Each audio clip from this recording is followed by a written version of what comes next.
কোথায় স্বর্গ কোথায় নরক কে বলে তা বহুদূর। মানুষের মাঝে স্বর্গ নরক মানুষেতেই সুরাসুর।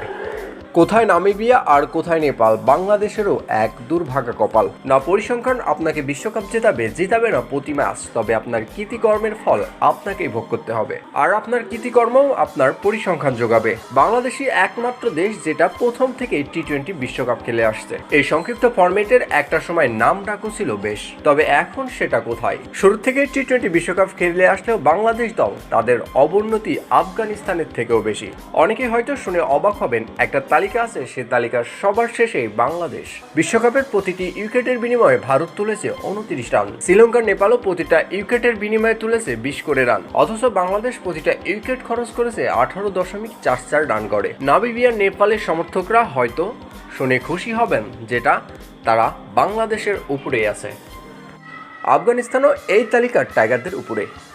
সব শেষেই যেন বাংলাদেশের নামটাই থাকা চাই। 2015 থেকে 2024 গত 9 বছরে বাংলাদেশ কি পিছিয়ে আছে না এগিয়েছে তা সহজ সমীকরণ। বিশেষ করে টি-20-র এই সংক্ষিপ্ত ফরম্যাটে বিদেশের মাটিতে টাইগারদের পারফর্ম বলাই বাহুল্য। সর্বশেষ সিরিজেও ওয়েলসের বিপক্ষে মুখোমুখি হয় বাংলাদেশ, যেখানে বিশ্বকাপের আগেই 3 ম্যাচের একটি টি-20 সিরিজের কথা খেলা থাকলেও প্রথম ম্যাচেই স্বাগতিক যুক্তরাষ্ট্রের বিপক্ষে ম্যাচ দিয়ে শুরু করে বাংলাদেশ। তবে 5 উইকেটের বড় ব্যবধানে ম্যাচ হাত দিয়ে শুরু করে প্রথম যুক্তরাষ্ট্রের বিপক্ষে সিরিজ। সেখানে স্পষ্ট খেলার থেকে মাঠের বাইরেই নজর বেশি টাইগারদের। বিশ্বকাপ থেকেই ওপেনিং ব্যর্থতায় ভুগছে বাংলাদেশ, তবে টপ অর্ডার ব্যাটাররাও ব্যাট হাতে অবদান রাখতে ব্যর্থ।